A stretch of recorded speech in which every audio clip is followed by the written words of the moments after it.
Hello everyone, welcome back my YouTube channel. कैसे हो friend आप लोग? आई होप लोग अच्छे होंगे।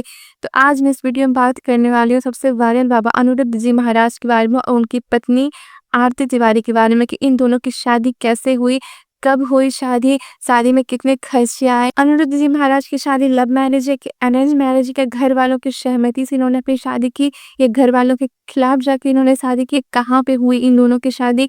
शादी से जुड़ी सारी बातें मैं इस वीडियो में आप लोग को बताऊंगी। तो इस वीडियो को शुरू से लेके अंत तक देखिए, कहीं मिस मत कीजिएगा। अगर आप मिस करते हैं सबसे वायरल बाबा की शादी के बारे में जानने से चूक जाएंगे। उससे पहले मेरी आपसे एक छोटी सी रिक्वेस्ट है, अगर आप मेरे चैनल पर नए हो तो मेरे चैनल को सब्सक्राइब और मेरी वीडियो को लाइक कर दीजिए।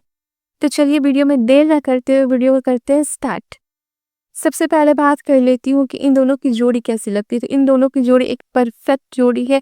दोनों जब साथ में खड़े होते हैं मंच पे या फिर कहीं भी सेवा करने के लिए, पूजा पाठ करने के लिए या फिर कहीं भी ए टू जेड कहीं भी खड़े रहते हैं या फिर वीडियो या फिर फोटो, तो इन दोनों की जोड़ी बहुत अच्छी लगते हैं कि एक आदर्श पति पत्नी हो और ये दोनों एक दूसरे को सपोर्ट करते हैं, दोनों एक दूसरे का सहयोग करते हैं। बहुत ही अच्छी इन दोनों की कमाल की जोड़ी है। ऐसा लगता है कि एक धर्म गुरु के साथ एक गुरु माता खड़ी है। एक ऐसा जोड़ी, एक आदर्श जोड़ी की तरह इन दोनों की जोड़ी लगती है।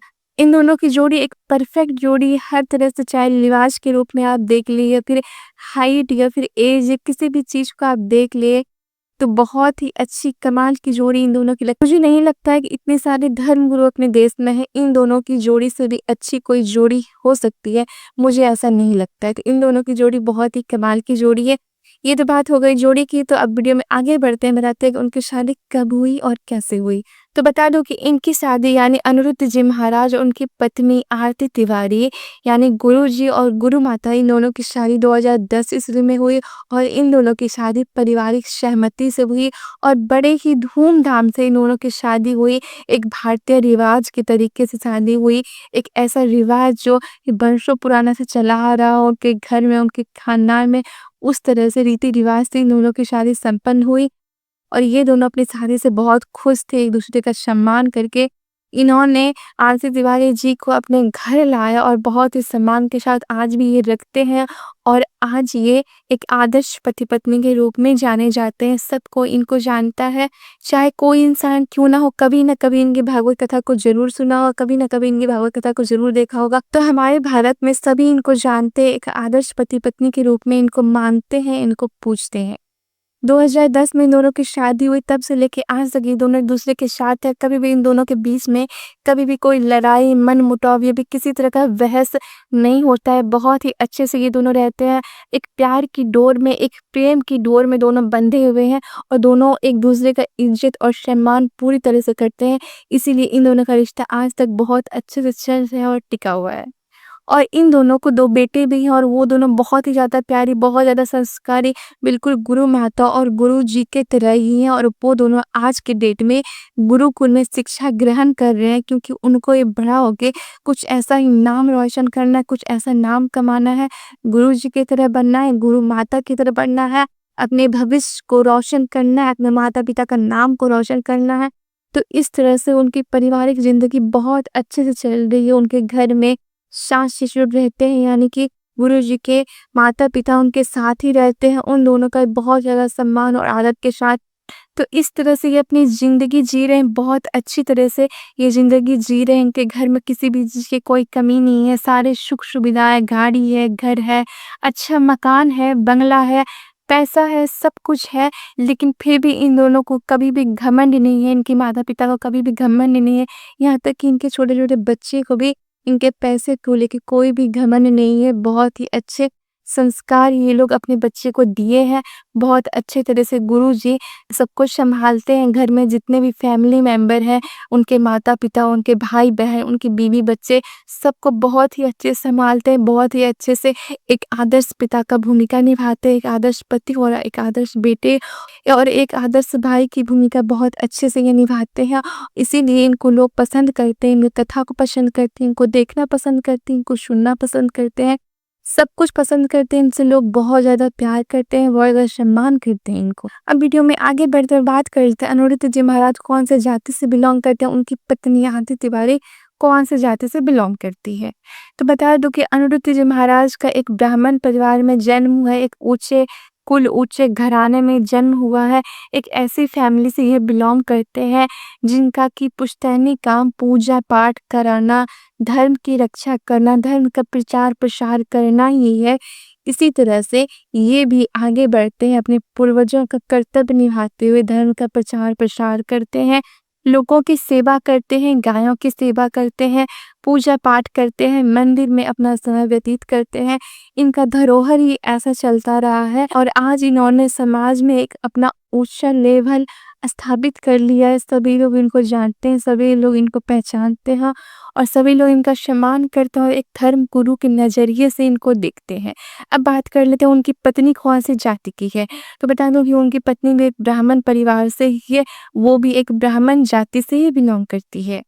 तभी तो इन दोनों की शादी एक पारिवारिक सहमति से हुई और एक आदर्श विवाह हुआ, क्योंकि एक जाति में अगर विवाह होता है तो आदर्श विवाह माना जाता है, ना कि ऐसा वैसा जाति से शादी कर ली तो वो एक आदर्श विवाह नहीं कहलाता है। इसीलिए सभी को सेम कास्ट में शादी करनी चाहिए, क्योंकि उन दोनों का संस्कार एक होता है, धर्म एक होता है, बाकी सब कुछ एक होता है। तो ये दोनों भी एक सेम कास्ट से बिलोंग करते हैं और दोनों ही धर्म का प्रचार प्रसार मिलके करते हैं, क्योंकि दोनों ही पंडित खानदान से ही बिलोंग करते हैं। दोनों के घर का पूर्वजों का काम ही रहा है पूजा पाठ कराना, धर्म का प्रचार प्रसार कराना और लोगों को अच्छी बातें बताना। तो इसी तरह से ये दोनों भी उन्हीं के रास्ते पे चल रहे हैं, उन्हीं के बताए हुए मार्ग पे चल रहे हैं और आगे बढ़ रहे हैं। और देखिए भगवान का भी इन पे असीम कृपा है, ये जो भी काम करना चाहते हैं, फिर जो भी काम करते हैं उनमें ये दोनों सफल होते हैं। तरह से इनको सफलता मिलती है इन कामों में, तो इन लोग को काम करने में मन लगता है और धीरे धीरे ऐसे ही करके आगे बढ़ रहे हैं और आज इनको सभी जानते हैं। ऐसा कोई व्यक्ति नहीं है जो कि इन दोनों को नहीं जानता हो, चाहे अनिरुद्ध जी महाराज को चाहे फिर गुरु माता को। सभी लोग इनको जानते हैं और सभी लोग इनकी भागवत कथा को सुनना भी बहुत ज्यादा पसंद करते हैं। तो बात करते हैं हम कि अनिरुद्ध जी के परिवार में कौन कौन है, ये कहाँ से बिलोंग करते हैं, इनकी फैमिली बड़ी है या इनकी फैमिली छोटी है और आज के डेट में ये कहाँ पे अपना घर बना के रहते हैं। तो आज की डेट में ये वृंदावन नगरी में एक भव्य घर बना के रहते हैं और इनके माता पिता इनके साथ रहते हैं, इनकी पत्नी, इनके बच्चे और इनके भाई इनके साथ ही रहते हैं। और बात करती हूँ पुश्तैनी फैमिली के बारे में, वो बचपन में जहाँ पे रहते थे उनका जन्म स्थल कहाँ है, तो उनका जन्म स्थल मध्य प्रदेश के रिजवा नामक गाँव में है और वहाँ उनकी फैमिली रहती है। जो चाचा चाची होते हैं, बड़े पापा, बड़ी मम्मी या फिर दादा दादी, बहुत सारे गोतिया के लोग वहाँ पे रहते हैं। तो इनका जन्म स्थल रिजवा नामक गाँव ही है, लेकिन इन्होंने बचपन में ही यहाँ पे वृंदावन नगरी में आके आध्यात्मिक शिक्षा को ग्रहण किया और यहीं पे रह के धर्म का प्रचार प्रसार करने लगे और बाद में ये यहीं पे घर बना के बस गए। उसके बाद ये अपने पत्नी को, अपने बच्चे को, अपनी फैमिली को यानी माता पिता और भाई बहन को यहीं पे लेते आए और हमेशा के लिए यहीं के होके रह गए। तो आज इनका घर वृंदावन नगरी ही माना जाता है और जाना जाता है, क्योंकि यहीं पे इनका सब कुछ है, गौ सेवा से लेके बंदर सेवा तक, वृद्धाश्रम से लेके बच्चों को फ्री शिक्षा कराने तक का काम ये वृंदावन नगरी में, यहाँ तक कि जो इन्होंने अन्नपूर्णा रसोई खोल रखा है वो वृंदावन नगरी में ही चलती है। और यह तो आज इनका पहचान वृंदावन नगरी से ही होता है। ये अपने घर को बताते हैं तो वृंदावन नगरी ही बताते हैं और सभी कुछ वृंदावन नगरी में ही है और ये अच्छे से यहाँ पे रहते हैं, क्योंकि यहीं से धर्म का प्रचार प्रसार करने में इनको आसानी होती है। क्योंकि वृंदावन नगरी एक देवभूमि के नाम से भी जाना जाता है, माना जाता है। आप लोग को सभी को पता है कि वृंदावन में कृष्ण भगवान लीला करते थे, इसीलिए इनको देवभूमि में कहा जाता है। तो मैं आशा करती हूँ कि आप लोग को सब कुछ इस वीडियो में समझ में आ गया होगा, किस तरह से उनकी शादी हुई, कब उनकी शादी हुई, बाकी बात जितना सब कुछ होता है मैं इस वीडियो में सब कुछ उनके बारे में बता दी हूँ। तो आप लोग को ये वीडियो जरूर अच्छा लगा। अगर वीडियो अच्छी लगे तो वीडियो को लाइक कीजिएगा, मेरे चैनल को सब्सक्राइब कीजिएगा। अगर उनसे रिलेटेड आपको कोई भी चीज जानना है तो मेरे कमेंट बॉक्स में आप कमेंट कीजिएगा। उनकी लाइफ स्टाइल क्या है, वो किस तरह से जीते हैं, लोगों से किस तरह का व्यवहार वो करते हैं, सब कुछ आपको मैं नेक्स्ट वीडियो में बताऊंगी। तो मिलते हैं नेक्स्ट वीडियो में, तब तक के लिए बाय बाय, टेक केयर।